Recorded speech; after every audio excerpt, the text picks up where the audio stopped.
I would say the first step to success is to put yourself in environments where your mind and body is at its strongest. Now, I realize that's easier said than done, especially when we live in a world where we're constantly distracted by a lot of things and we're constantly forced into situations that aren't necessarily healthy for us. And if we're in environments that aren't healthy for us, mentally in particular, because if your mind isn't at ease, it affects your body as well. But when we're constantly in situations that aren't healthy for us, we don't live up to our full potential. We're not able to focus, and we're not as productive, right? And for centuries, the world has catered to one personality type, a certain learning style, to be more specific. And to be more direct, it's catered to more extroverted types, right?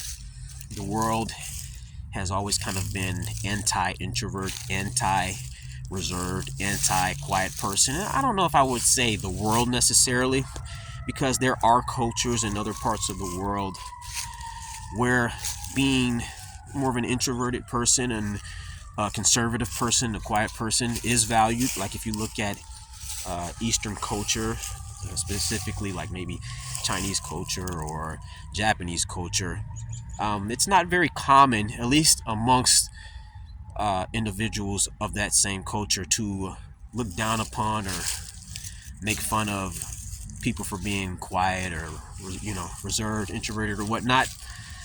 But yeah, for a long time, society or humanity has pretty much catered to one personality type and one learning style. The good thing about today's age, it's more different. It's become a lot more inclusive with regard to a multitude of personalities, specifically introverts. If you look at the rise of social media, you look at the rise of remote jobs, the rise of things along those lines. These are spaces, or these are areas where introverts thrive.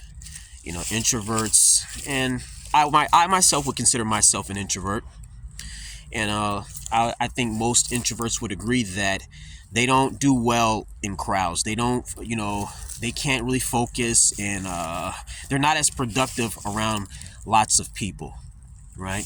They're more productive, and they're able to think, and their brain fires at a much faster and more creative and productive pace when they're by themselves, when they're alone. Contrary to extroverts. Extroverts thrive around people.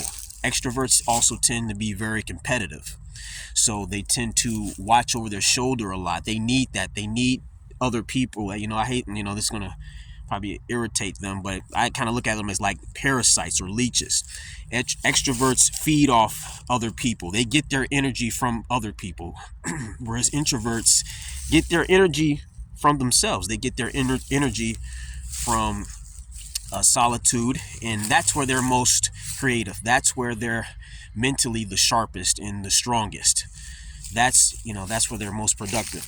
Again, contrary to extroverts. Extroverts are least productive when they're forced to kind of be by themselves, and if they can't really look over their shoulder and compete with others, then you kind of see a decrease in productivity, a decrease in mental sharpness, and the ability to execute and things like that. But yeah, I don't want to go on a rant about the differences between introverts and extroverts, but yeah, that's how it is. But yeah, to kind of just bring this back home, I'll fix my hat a little bit. Bring this back home a little bit is try to find yourself in environments, or search for environments where your mind and body is at its strongest.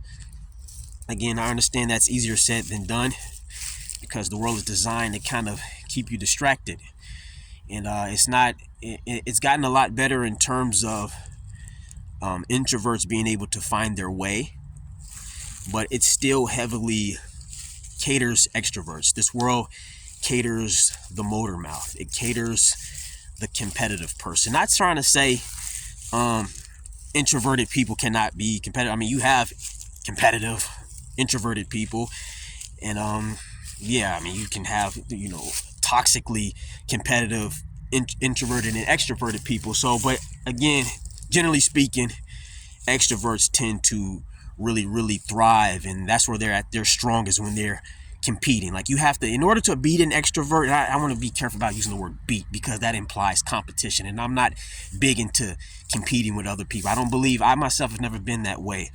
I've never been the type that performs better or betters himself by competing with other people and beating other people. I think it's ridiculous. I kind of think it's pathetic, you know, to basically build your confidence off of the downfall of someone else, right?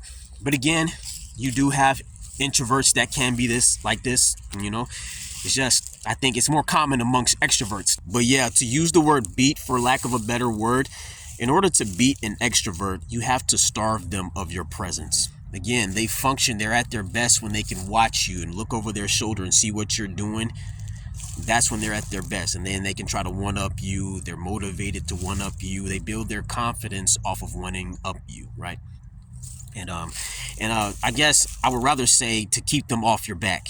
I don't want to use the word beat, because then that, you know, it's strongly associated with the word competition, you know. And like I said, I don't want to. That's ridiculous to me. But the thing is, competitive people will always exist in this world, and not being competitive is not going to stop them from trying to compete with you. So you still need to develop strategies to keep the monkeys off your back, pretty much. Be as it may, to wrap this up, try to find yourself in environments where your mind and body can relax and perform at its best, you know.